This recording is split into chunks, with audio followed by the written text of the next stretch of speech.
Welcome to Tyrompers No Limit Podcast.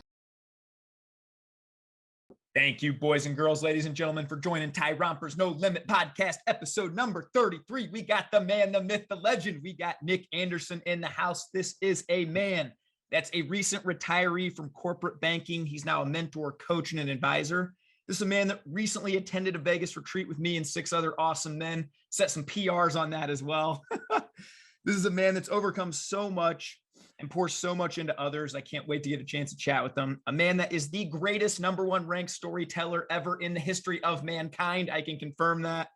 A man after God's own heart, a man I love, admire, a man that I consider a brother for life. Welcome to the pod, Mr. Nick Anderson. Thanks for joining us, brother. Ty, I feel like I've made it. No Limit Podcast, baby. You've been on a few of these before and some bigger stuff than this, man. This will just be like my mom, my wife, a few other people watch. No pressure, man. But welcome to the pod, brother. How you doing today? Oh, I'm so good. I'm so good. I just instantly get happy when I see your face, man. I don't know, something about it. But maybe give people like a 2-3 minute little introduction about yourself, kind of who you are, what you're about, if you don't mind. 2 minutes.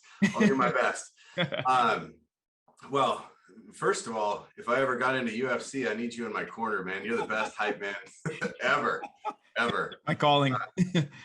So like you said, I just a couple of months ago ended a 25-year career in banking, and there's some story to that. I'm a single father, a widower. It's my boys in that picture back there. And just really looking to kind of follow the path that God has for me in this next season of my life. There's a story for that one too. So really grateful to be here, man. Really great. That's awesome, brother. Well, let's start maybe, with your corporate banking career. And I know you've launched a new brand here, that Chosen Leader. And man, you're just a man that I think I paused you at one point where you were telling a story on our trip. And I just said, Nick, like, you have this gift of just telling stories and I'm so locked in. I could hours could go by, but I'm wanting more. And I feel like you're such a leader, man. And have you always kind of had that early in your career? Did that develop in your career? Can you kind of talk about that a little bit? Yeah. Thanks for that question. It's a topic really close to my heart for sure. So I started my banking career when I was 17, and like preceding the career, as a high school student, I was a smart kid. I was a really smart kid, and I wanted to graduate early. So I was 17, and I had all my stuff. All my stuff was done, but I got into a disagreement with my guidance counselor, and school didn't want to let me go early. So I walked off campus with a chip on my shoulder and my finger in the air, but no diploma. And walked into a local bank branch and said to the teller, "How do I get a job here?" She said, "Well, you need a resume and fill out this application." So that was the start. So you started as a bank teller. Yep. Part-time bank teller. I was 17 and a half years old. Okay. But wait, didn't you graduate high school or college very early, or you tested into some?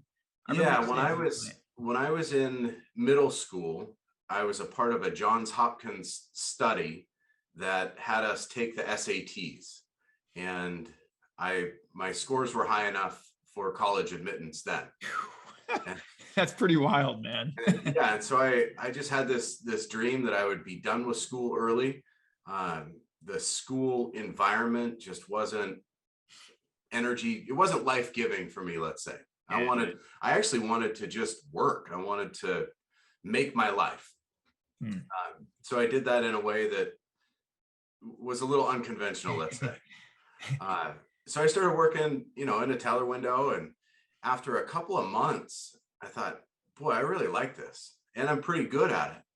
I didn't have a real clear identity when I was a teen. I mean, who does in high school, right? But when I was there and I was wearing a shirt and a tie, and it's, I'm putting on the uniform and, kind of this alter ego, I thought, well, there's something here. So I got promoted really quickly, became a personal banker when I was 18. So I'm helping people establish their bank accounts, finance college education for their kids with home equity lines of credit. And that worked out really well. And I got promoted again. So I became an assistant manager of the the branch that I was working at when I was 19.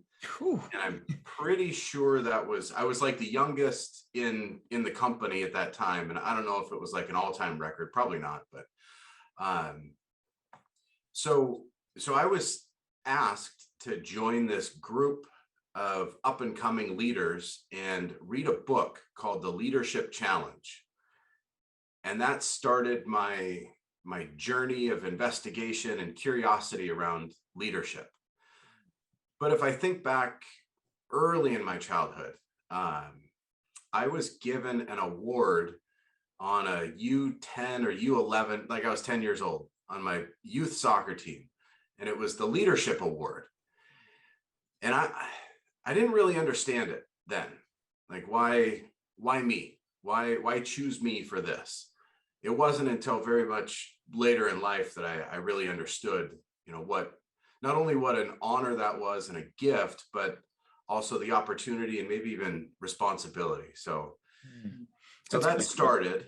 That's cool. Can I ask a question there, Nick? Did you find it hard at 19 then? Because I've been in the banking environment too. And for me, it was even hard at 31, where I'm trying to tell 52-year-olds, hey, this is the direction we're going, or people was that a big challenge early on then?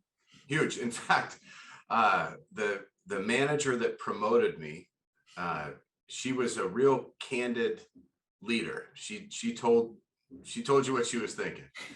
She said, I think you're going to be great for this job, but everybody that works here is a little concerned it's going to go to your head. Like, it's going to give you an ego. So you better check that.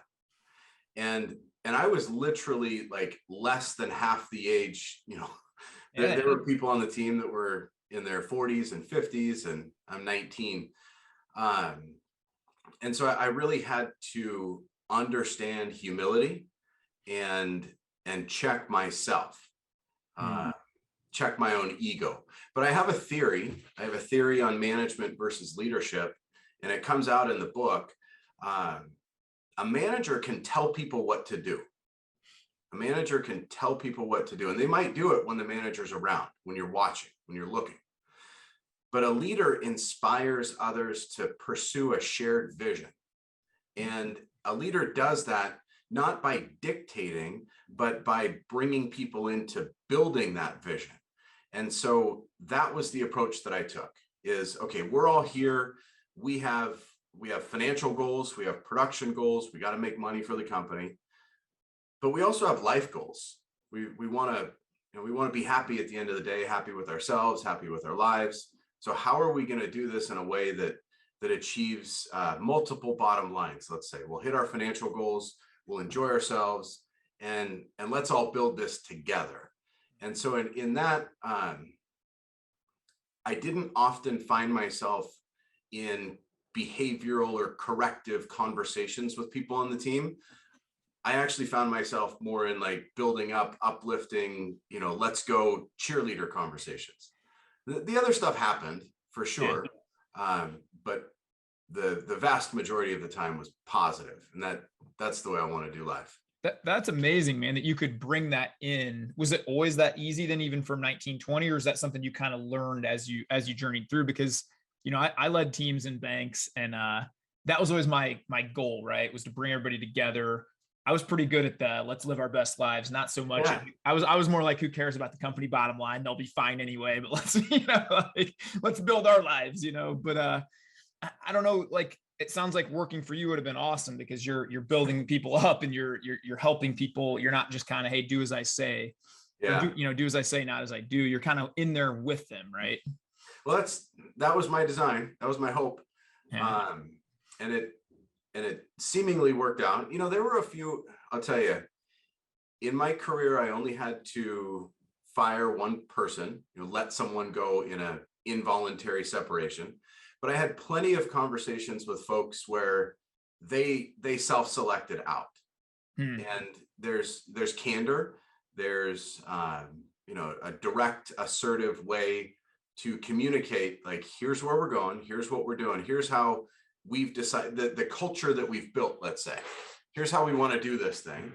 And are you on board? Because we all need you to be on board. And I don't know, a handful of folks said, no, this just isn't this isn't for me. And I said, great, let me help you find that next thing that is for you. So it sounds like you really care about people on individual level as well too, right? Not just seeing them as like, oh, they're employee number 12 trying to get me to where I want to go. But I mean, if you're taking those extra steps with people, people feel that, they realize that, right? That makes them want to work harder for you too, I assume. I'm not afraid to love people. I'm not afraid to love people. And I'm not afraid to use the word love. I'm not afraid to use the word love in a corporate setting. And it's a real thing to love another person in the definition of agape love, right? A genuine care for someone else's well-being. And to be really clear, like I say, this is what we're doing and how we're doing it and where we're going. And if you want to be a part of that, then come on in. And if you don't, I'm going to find, another way to help you. Yeah, that's awesome, man. I would have loved working for you, man. And I could tell right away. I mean, some of the biggest bear hugs of my life are with you. And I mean, I think I told you I loved you within 9 minutes of meeting you on a retreat. And I mean, you're just that kind of guy. You have a big energy about you too. So then, okay, you do the assistant manager thing for a while. That seems to go really well. At what point do you keep moving up and up then? Really interesting. So that year, my first year as an assistant manager, I was recognized or awarded as the assistant manager of the year in our area. You're on a rocket ship, brother. Yeah. Up and to the right, the trajectory was good. And so the manager that I was working for was asked to take on an underperforming branch. We were number 1 in our district, and she was asked to take on number 40. And she said, I'll do it, but I'll only do it if I can take Nick with me. Wow. Okay. So that was awesome. We went to the bottom performing office and took it to number 1 in a year. Wow. And then I got a call from the guy who had organized that leadership group that I mentioned earlier. And he said, I've recommended you for a job in the corporate training world. Said, I think you would be really good as an instructor to new hires and new bankers coming in. And I think it'd be awesome for your career. So what a gift to be, kind of chosen for that role. And I did that for a year. And it was probably the most fun I had in any job. There was no... That is wild that they did that. So you're 21, 22 at this time? I was 21. Because I that's ultimately what I wanted to do when I was in a corporate banking setting. And I remember them telling me, I was at the largest bank in the country, and they said, yeah, you got to usually put in about 2 decades before they consider you before this stuff, That's amazing, man. I think that came up in the interview. So who do you think you are? And I got to say, listen, somebody else said I'd be good at this. So I'm just kind of following. Anyhow, it worked out really well. That's amazing. And it was a place where people end their career. So there wasn't, the only promotion opportunity I had was to become the leader of the training division. And the person who was in that job wasn't going to leave for 10 or however many years. So after a year in that role, I called one of the district managers that kind of oversaw a geographical area that I thought I want to live in. And I said, Scott, I want to work for you and I want to manage a branch. I want that experience. I was engaged at the time. I met, how much of this story do I tell? Okay. So I met the mother of those 2 boys behind me. I met Darlene when I got transferred into this low performing branch. She was a teller. Okay. And I was there for a year. And on my very last day, she said, we need to talk. I said, yeah, let's talk sometime. Give me a call. She said, we need to talk this weekend. Yeah, give me a call. No, we need to talk in person. I'm like, whoa, okay. So to make this long story short, she comes over to my house. We sit down on the couch and she says, I don't know how you're going to react to this, but I have feelings for you. And I was taken aback, right? Because she's very attractive, but she was on the team, right? My mind only went so far. And I said, well, like, cool. For the next, I don't know, however many 20 minutes, we very pragmatically negotiated the terms of the rest of our life right there. And I'm like, so this is a great conversation. Do you want to make out? And so that was the first kiss. Wow. Okay. That's amazing. So you're like 21, 22 at this time? I'm 21. Okay, yep. Gotcha. And she was 20. Okay. So now I'm in training and development. It's a few months later, 6-8 months later, let's say. And I call this guy, Scott, I want to be a manager. I want to work in your area. And he said, well, okay, I know that you and Darlene are a package, right? Like so we've got an opportunity about 80 miles north of, like in the very north end, very tip top northwest corner of Washington State. We'll move you up there. We'll help you buy a house. We'll pay for your moving expenses. We'll give you a job and we'll give Darlene a job. That's awesome. Yeah. So we bought our first house, and we made that move. So I was 21, and again, managing an office that was performing well. It wasn't the number one until I left. So while I'm there, then there's another opportunity to take on another branch up north, and again brought that up to number one in the district. And then my grandmother passed away, and I had an opportunity. Darlene and I had an opportunity. We're married now. Okay. To buy the family home. It's the home. It's where I'm coming to you live. From the home that my grandfather designed and built in the late 1950s. He was a local architect in Seattle. And so I called Scott and said, I know I gave you a 2-year commitment and we're shy of 2 years, but listen, this is more important to me than anything. So I'll pay back all the money, but I got to move. I got to leave. And he said, no, we're not going to make you pay it back. In fact, there are plans to open a new branch closer to where you're at. And this is a really big deal to open a branch from the ground up. And so we'd like you to apply for that. It's very competitive. So I had to write a business plan and present that business plan to the president of the bank, go through several interviews, defend the business plan. You're 22? Let's see, 21 to 2, 3, 4. I'm 24 now. 24. You're probably interviewing against people twice your age at least. Oh, for sure. That have been in this world for 3 decades at this point, you know? Yeah. So I knew the market, I knew the community, and I saw what the bank had projected for, financial production. And I said, this is low. So I wrote a very aggressive business plan, doubling every one of the financial metrics. And I said, yeah, I can do this. And I did. So we opened the office. I hired 12 people. I got a post that's gonna drop on this on Wednesday about my experience, because it turned a little south actually.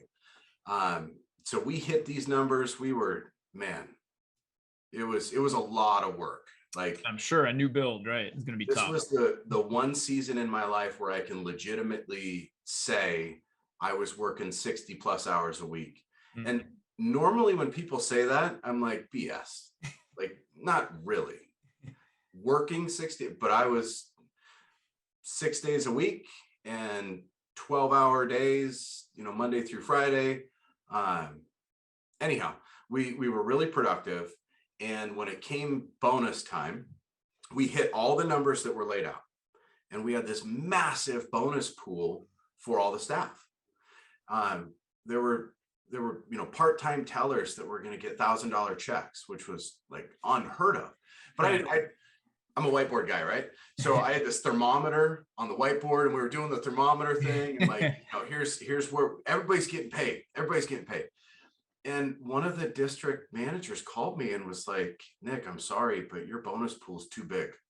That's unfair. It's unfair to the other offices. It's not fair that people on your team are going to get, so much more money than, and I was like, what the? Are you Man. kidding me? Wow. So I fought Yeah. hard, and they wouldn't relent. Hmm.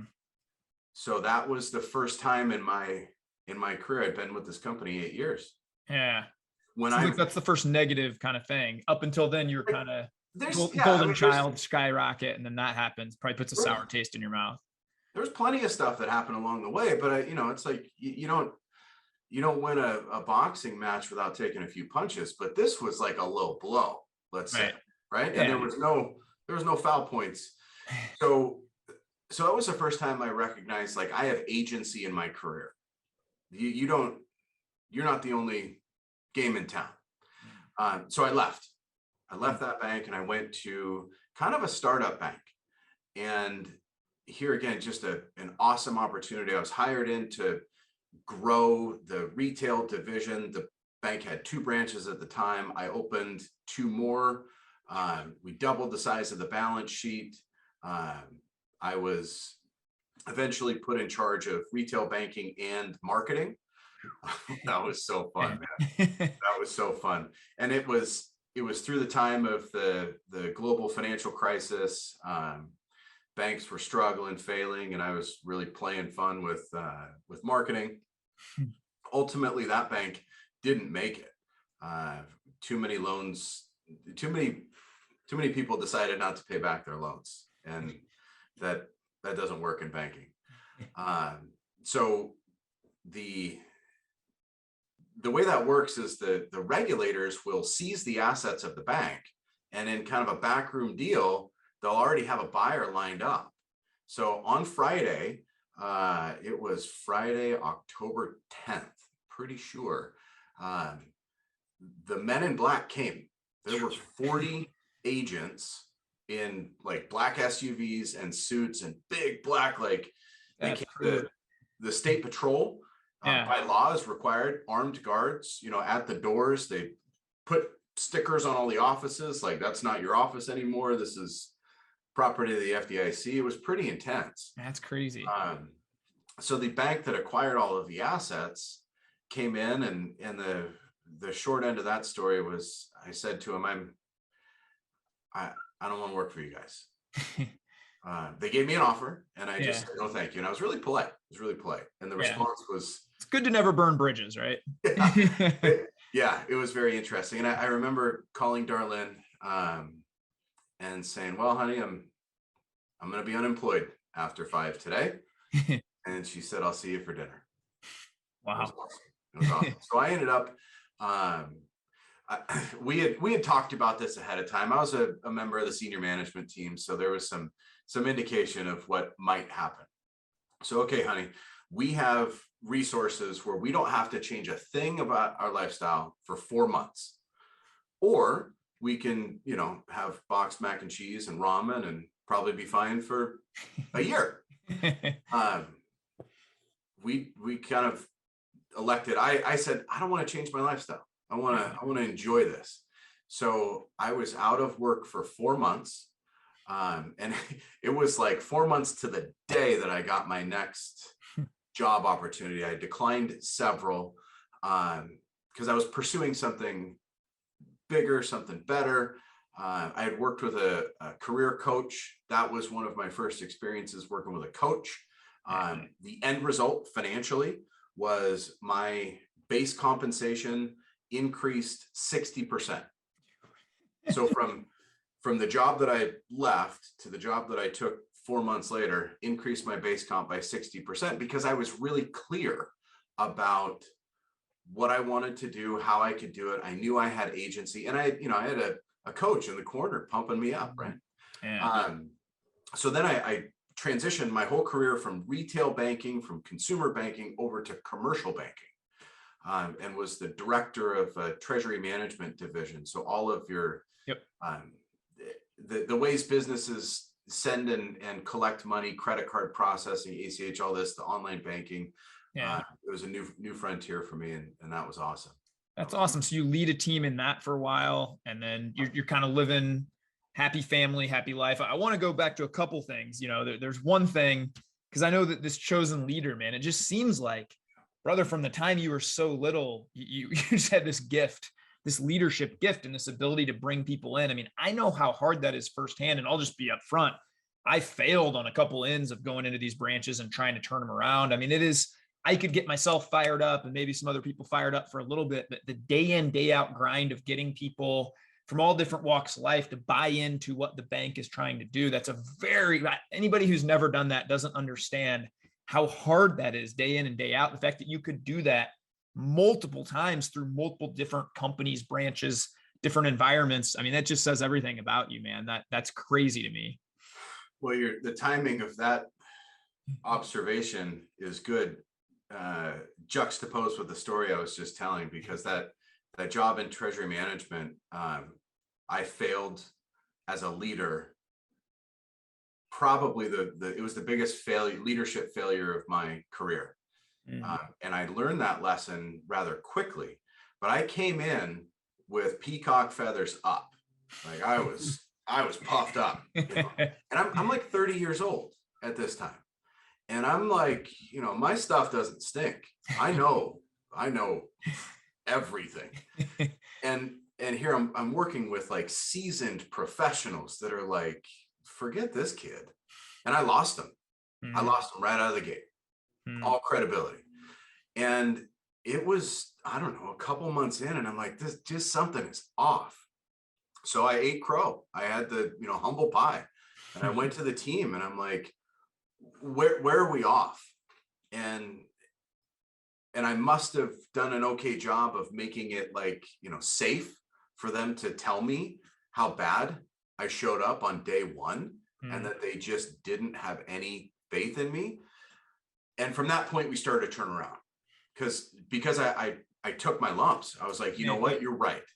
And here's the thing. I had to be really comfortable saying to them, I felt like an imposter.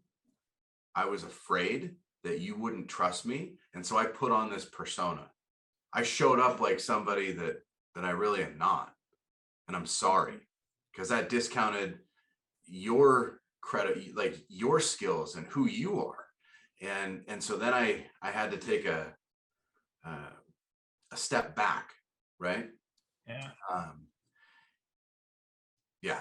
That really reminds me a lot of one of my favorite books, Extreme Ownership, from Jocko Willink. And he talks about this a lot, where he makes a high level decision as a SEAL platoon commander. Right. And he had to go in and face the highest of the highs. I mean, you're talking about 5-star generals and just tell them, this was on me. This was my fault. This is bad judgment. This was, and he said, everybody else would have given excuses. Well, it was this and this and this, and I'm sure at that point in your life, you could have done that too. Well, guys, it's all new to me. I'm learning as I go, bear with me but for you to go in and just take that kind of ownership, I think you can apply that to any area in your life, be that business, be that, your marriage, your relationships, whatever that is, because for you to go do that is just amazing. And then it builds so much credibility for your team, like you said, to see that and just to say, wow, hey, now I'm on board, There's two things that come to mind. That's so good. And I love Jocko. The soundtrack that he's got, that Akira the Don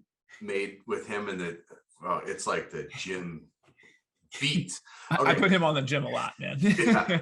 So I heard this like cliche kind of adage at some point, and I've said it so many. Successes are we, and failures are me. As a leader, successes are we and failures are me. And in this case, that was entirely it. Now, there's something I talk about in my book, and that is vulnerability without security is dangerous. And so this kind of comes from a place where some years ago, Brene Brown came out with her TED Talk about vulnerability, and like there's a whole thing there, but something was missing from that for me. And it's the need to be secure in one's self. And so to be able to say to someone, like, I messed up, or I'm afraid, like I'm actually afraid, or I'm feeling uncomfortable, whatever it is. If I'm going to be vulnerable, I also have to be really secure in myself to know that any flack that comes isn't going to take me out. I've made that mistake before too. So those things, they bubble up and they come to mind in this conversation, because leading with vulnerability is very important. But if a person doesn't understand what vulnerability can do in a place of insecurity, I mean, it can take a person out, because you open up and then you get cut down and you never want to go back. So in so much of this, like you talk about life and in marriage and relationships and friendships, you got to know yourself, and you got to love yourself. So I'm, like I say, I'm not afraid to love people. And I'm not afraid to love myself. I think that's so powerful, and that's so well said. And that's something I think that eluded me for about 34, 35 years of my life, where I didn't really like myself, to be honest. I liked myself because I was good at poker. So when I was doing really well at poker, I had a lot of confidence, or I had a lot of money or things like that. But I didn't really know who I was, right? Until really for me, it was just, well, I'm going to define myself as a child of God and I'm worthy, Amen. And then that allowed me to be vulnerable with my wife for the first time ever, and to say, yeah, I kind of suck at this and I'm afraid of this and I might need help with this, and then that took our relationship and marriage to new levels. And I think if I was leading branches and things like that now at this point in my life, I would be able to do those things a little bit more. But I was caught in that trap of kind of ego, I think, when I was in there. And I didn't want people to know that I really didn't have it all together. So I just tried to play this game of, well, hop on board. I'm good at encouraging people. I'll just do that all day, but yeah, that's a powerful thing you said, man.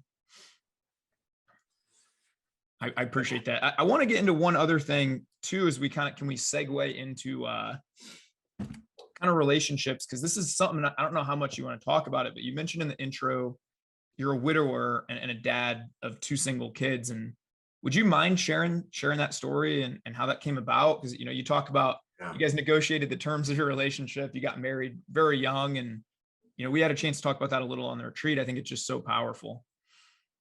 Well, and it fits right into what we were just talking about, for sure. Because after we lost Mom, I didn't know who I was. I had an identity that was, number 1, a husband, number 2, a father, and number 3, a banker.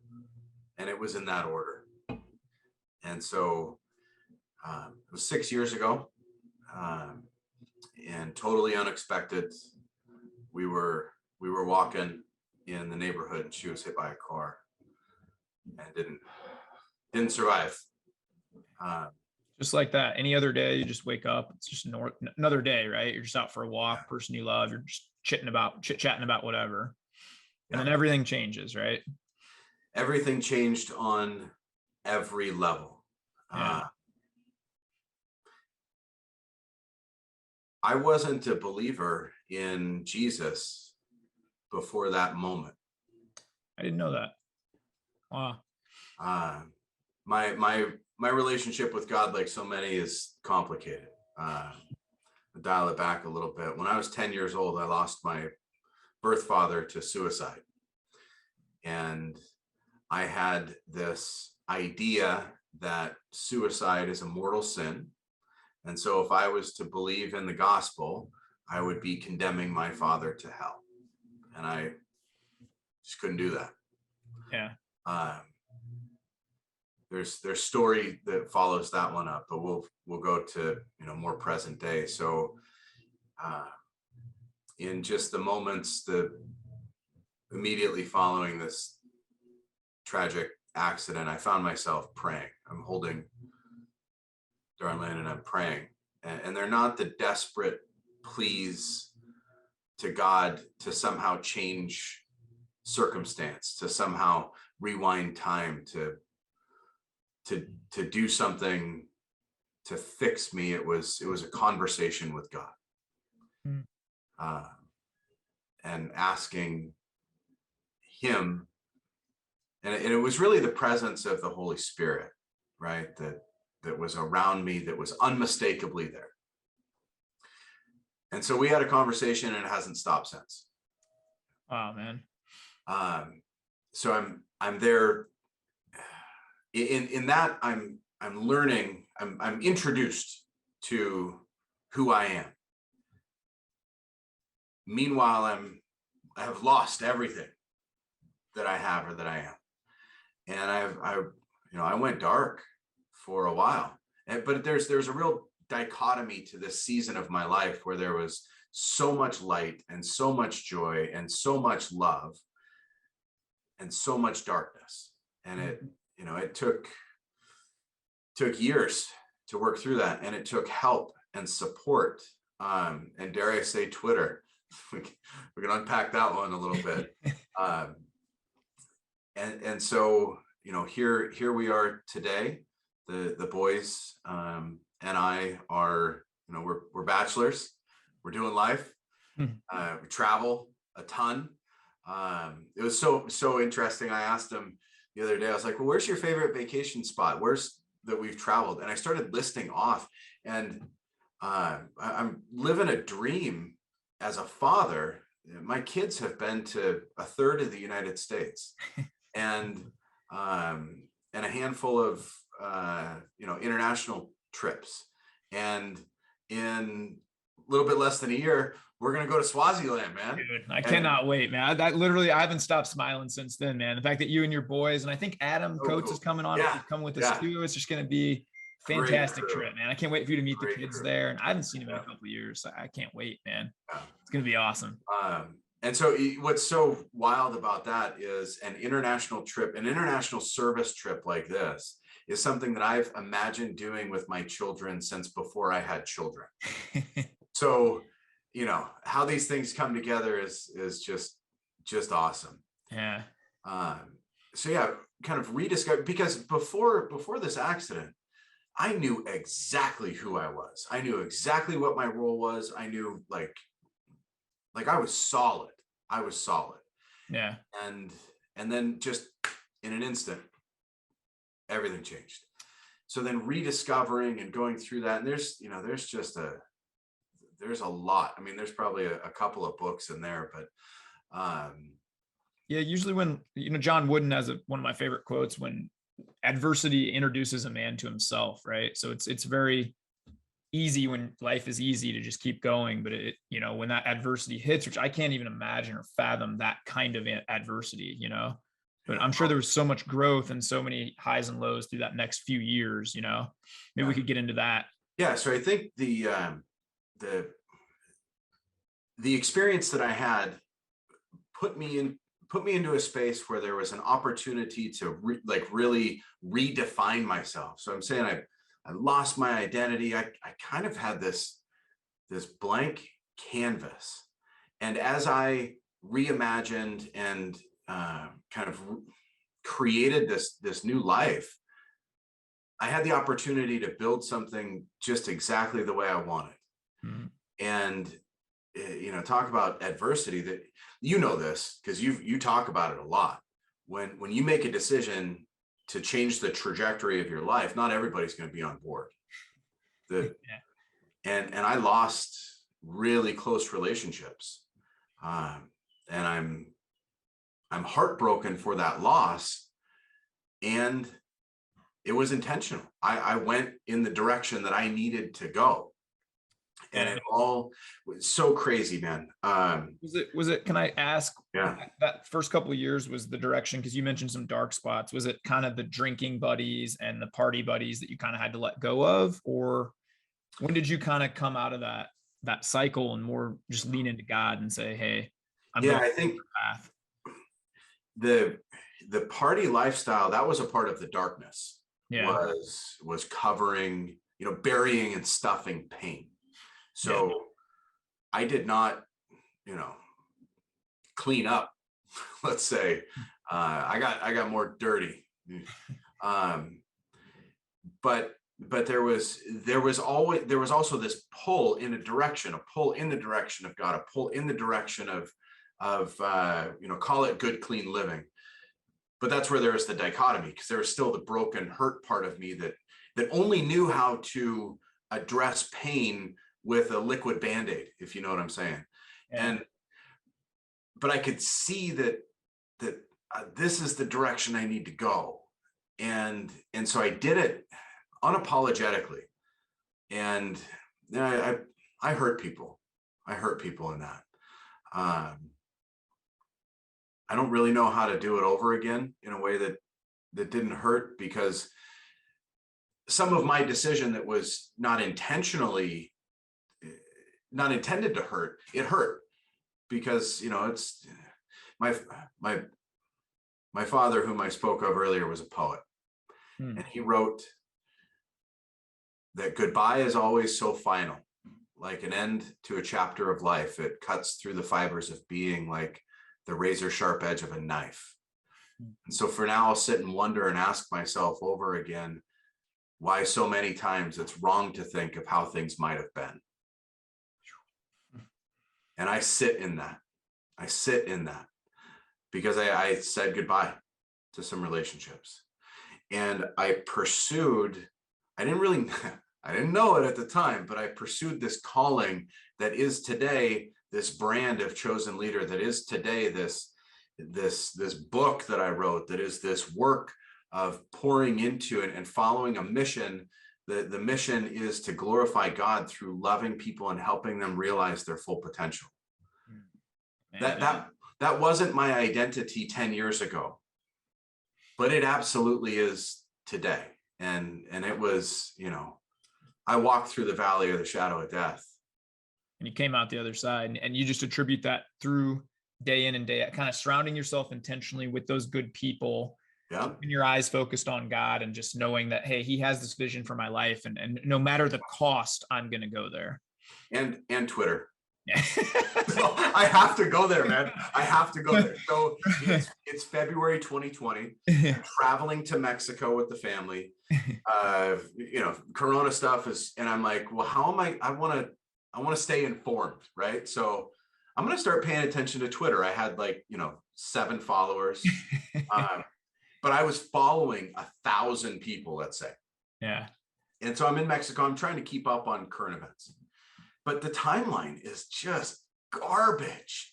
There's so much nonsense that I'm looking at. And so I'm like, well, forget Twitter. Something was like, no. Curate the following. So I end up following this, this hippie dude that's all tatted up, that has this gym in Indiana, and this shirtless banker that's full of positivity and joy, and this love and relationship doctor. You probably know the 3 people that I'm talking about. So I winnowed down to 20 people. Yeah. And I'm checking in, and I'm getting positive vibes and love, and here's Tyler, and I remember going up to the school one day, and I'm like, I'm taking my shirt off, I'm gonna run sprints because I'm that guy, right? I remember you just sent that, man. That's pretty awesome. Yeah. And my whole identity, my chances of having any healthy relationship in this season of my life in 2020 were less than zero, right? I'm less than zero. And so I'm following Dr. Taylor Burrowes, and I'm kind of wanting to get healthy and in shape, and maybe I'm going to join a CrossFit gym or something, but there's this guy that's doing pistol squats, and well, Zach, so I just started following some people. And it's not that Twitter changed my life. Can't say that. It's that I decided to make a change, and I reached for tools to help me in that change. And one of those tools was curating a following, a Twitter account that followed you and other people that were pumping positivity into life, that were full of love. And so watching you take the step from banking to pursue your calling, and seeing what other people are doing and living into their space, I'm like, I can do that. I need to do that. And I had this Field of Dreams moment. So I made the decision to end my banking career without real clear, what am I going to do next? Actually, very intentionally, I said, I'm not going to make any decisions. I'm just cutting it off, and I need space. That was my favorite part of the whole Las Vegas retreat was somebody asked you like the first 10 minutes, like, so Nick, what do you do now? You know, like you retired from corporate banking. Congratulations. What do you do? And you're like, I'm doing it. I'm right here. I hang out with guys. I go hiking. I lift weights. Yes. I'm doing it. I'm living life. Yeah. It's like the greatest answer ever, man. That's so awesome. And so I'm standing outside on my deck, and it's beautiful, and the sun's out, and I'm looking up at the sky, and I'm like, what do I do? What do I do? And I very clearly had this, you have to build it. And that's where I say it's like Field of Dreams. But there was no, if you build it, they will come. It was just, you have to build it. It's more like a Noah's Ark thing. Just start building. I'll tell you what's coming later, you know? Dude, it's like that. It's like that. And so I'm like, okay, I'm gonna do this thing that I've been imagining for years. And I have zero expectation. I have zero dependence on outcome independence. This is language that Dr. Taylor Burrowes she gets credit. Awesome. She was on here as a previous guest. I'll link our podcast below, by the way, on this one, guys. Yeah, she's awesome. Check her out too. So I'm just doing this thing. I'm living into my mission. I'm exercising every, bit of creativity that I've got. And where'd you go? Sorry, my alarm was going off. Sorry, keep going, brother. Okay. So I'm doing this thing. So I set a very aggressive, if I can get a book published by May 1st, so that was 2 months, in 2 months. If I can do that, like that would be amazing. June 1st is probably what I want to do. Like that's reasonable. Book was published on May 4th, I think. I'm starting getting messages today from people that it's arrived in the mail, and it's surreal, man. But then there's this whole other, thing, right? Which is the mentoring and the coaching and advising, my vision for a group around this stuff. And I've had so much fun. I've learned so much that even if I only sell, 10 copies of the book and it doesn't go anywhere, there's so many gifts in that. And I'm just forever like in gratitude. You're just saying the word gratitude, man, reminds me of you standing on that mountain with your arm. That was one of my top 5 moments in life, brother. I like just the heart was pouring out on that retreat. Well, a couple things around this, man, is number one, every successful person I've gotten a chance to talk to and know through Twitter, through all these other spaces, they say exactly what you're saying in the beginning phases right now. I just want to do it, just put it out there to help people. It's not like anybody who tells me right away, I want to make $1 million at this. I'm like, you probably won't, Yeah.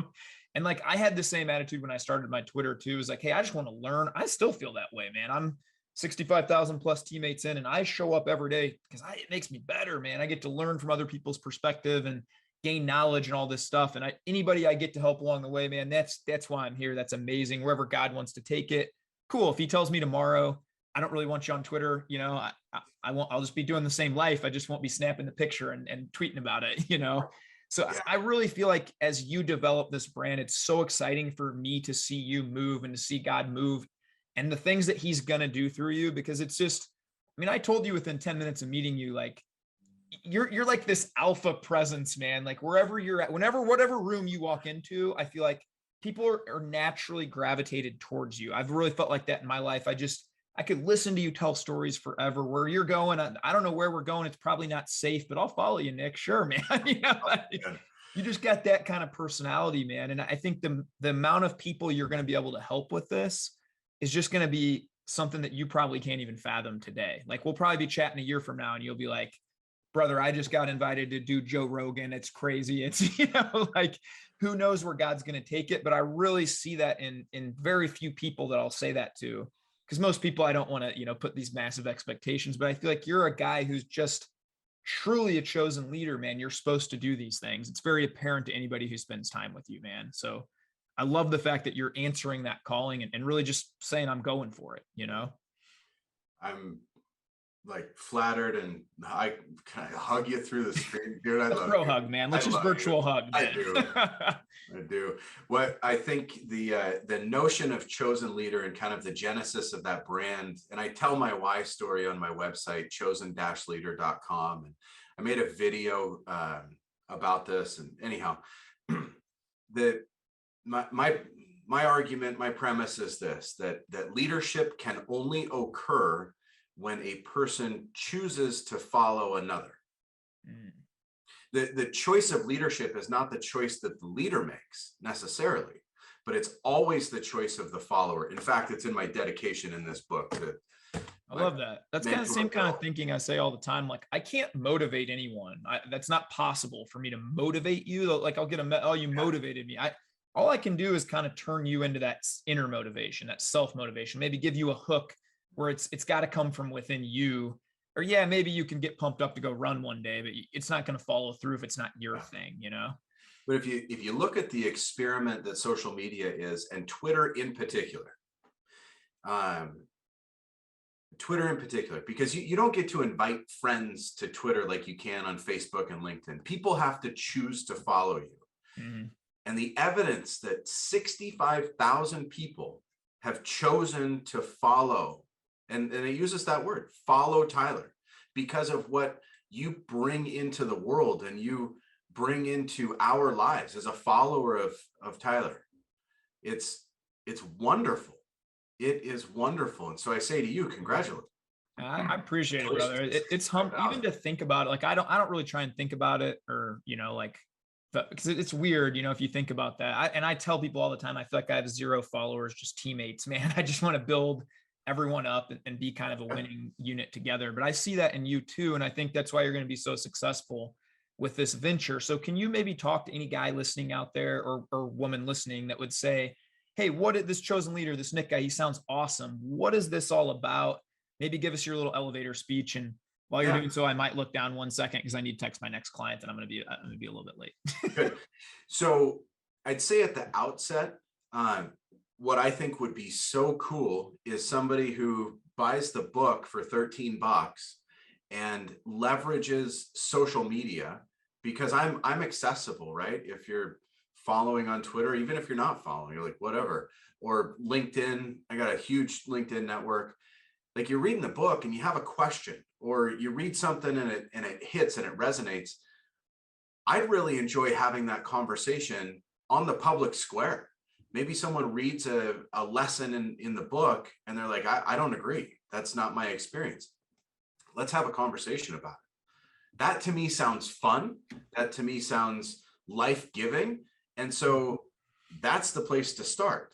Now, I've helped a lot of people grow and develop in their career as it was a part of my job, right? I was a corporate manager, and so I chose to lead in such a way that helped people grow and get promoted. And I've mentored and advised people who are I'm actually working with 2 clients right now. One just promoted into their very first leadership position, and another who's pursuing growth and opportunity. And so I'll do one-on-one work, really kind of reserved for the middle manager in corporate America, the person that leads a team, that reports up, that has peers, because that's, you know, I was navigate. Yeah, I was 20 of the 25 years of my career were there, and I've got the receipts to back up success. So that's something that I feel comfortable doing. And then maybe if, you know, God willing, and if the market wants it, I'd love to create a very limited group. And so let's say 20 people who want to come together, who are in that middle management kind of space, and be in an exclusive group that I facilitate, where I can share, you know, my thoughts and observations, guidance, coaching, but they can also share their experiences with one another. Because I know when I was in that role, there was stuff I didn't want to talk to my boss about. There's stuff that I didn't want to talk to peers in my same company about. There's stuff I sure didn't want to bring home to the family. So who do I talk to? And so I think that there's a space for that. So these are these are some things that I'd like to explore, in the future, and see kind of organically or naturally what bubbles up through what I hope is the conversation that starts in response. So this book it's basically like a book of tweets with threads. So there's 100 lessons that are 6 words, no less, no more, 6 words. And then for each lesson, there's a 50-ish word kind of unpacking of that lesson. And so it's bite-sized, it's consumable, thought-provoking. And here again, if someone's looking at the book and they're like, well, I don't really understand what that means. Well, hit me up, tweet it. I'll unpack it. I'll make a video in response to that thing. And that just sounds like so much fun. So I just, I want to have fun. That's you have fun wherever you go. You're never gonna have a hard time with that. But I appreciate that, and I'm gonna link the book underneath. I want to link all your info as well, and I would encourage anybody. If this was me 3-4 years ago, I would have joined this in a second, because I think a problem too that I had was you said you don't want to bring it home. Yeah. I brought a lot of that stuff home, and my wife didn't care about, not care is not the right word, but right. Dumping all my problems onto her was not a healthy thing, and I'd come home and be negative. What a great opportunity to have someone you could learn from in that space, because it's all new to you when you first get into that middle management role. It's like a million different things are going on. To have somebody who's been through that can connect you with other people, that sounds invaluable to me. And you mentioned earlier in the podcast, hey, I hired this coach and then I got a 60% raise, right? Yeah.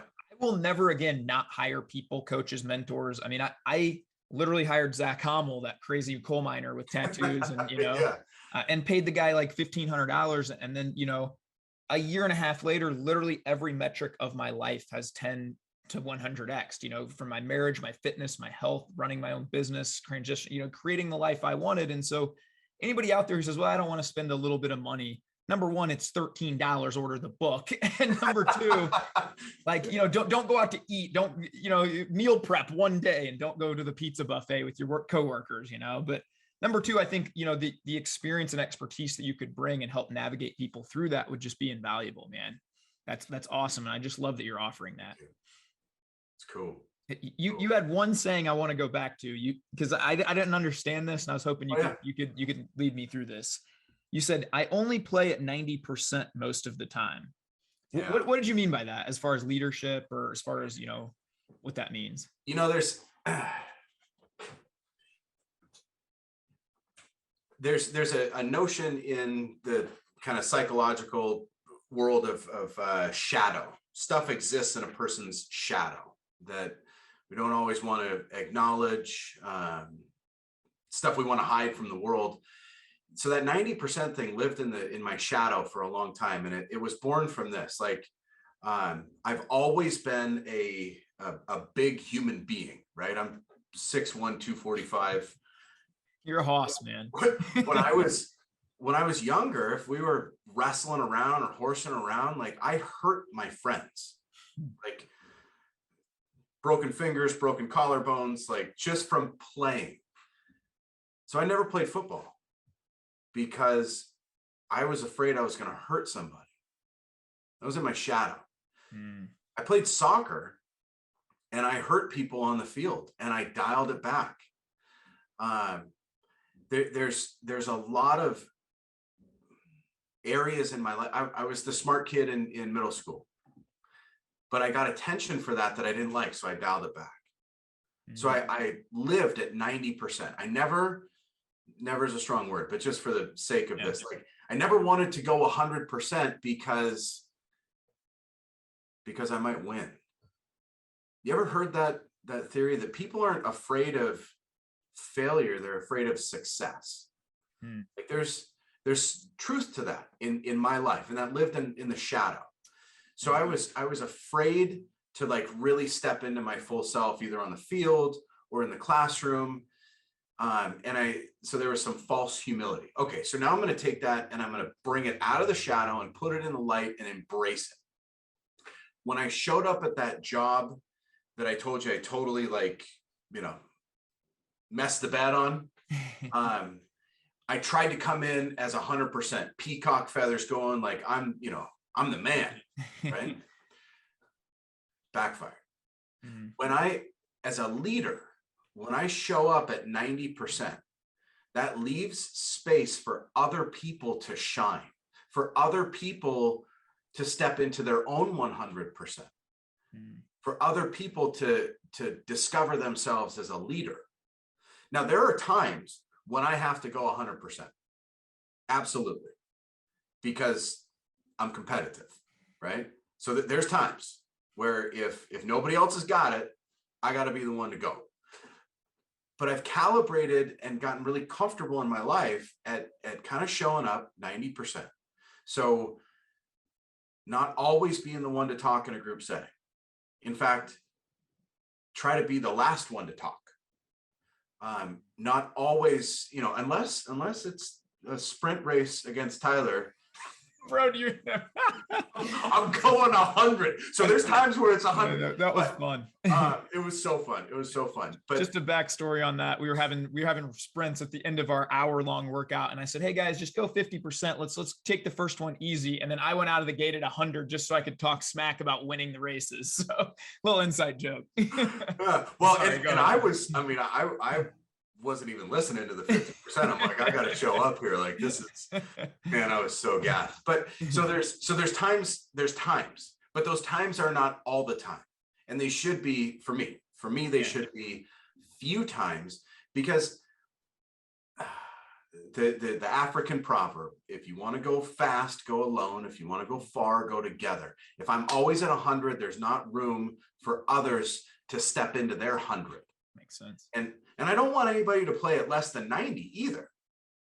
Right. So there's, I'm not dialing it back too far, but I, leave space. But it came from a dark place. It came from like shyness and false humility. But then I could see that when I held back, others came forward, and that's a beautiful thing, really. Yeah. That's awesome. I appreciate you explaining that, because that's a tweet that I saw from yours that I didn't quite understand. I didn't get a chance to ask you. I normally just text you and be like, "Hey brother, what's this?" But I knew you were coming on here, so I thought, tell the people too, man. So awesome. I appreciate it, man. Well, dude, I could sit here and talk with you. I knew this was going to be the biggest problem. I told you, I said, dude, it's try and keep these around an hour. Let's just say a thing, come back on here in 3, 4, 5 months, man, and we'll get you back on. But I want to say that I want to link everything Nick does below. His book will be below. His coaching, his Twitter, guys, he's a great follow. You got to hop on board with this guy. One of my favorite people on earth, man. I truly love you with everything in me, man. You're the man, dude. I can't wait for you to meet my wife. And, I can't wait to give your kids big bear hugs. Together. Yeah, man. It's going to be amazing. We're going to Swaziland together. I can't wait for that, man. And, shout out to my wife's charity, Give Hope, Fight Poverty. We'll be there in next, what is it, March? Something like that. March. Yeah, next March. Well, I can't wait. Well, I even had a list of other questions I want to get to, but I get to do a client call here, which I'm actually 10 minutes late for, but I got cool clients. So I text them and said, "Hey brother, I'm going strong. I'll be with you here in a minute." But I'm going to hop over to that, brother. But cool. Maybe one last word for the people if you want, and then we'll sign off. The last word for the people is love. That's it. Love yourself, love your neighbor, just more love.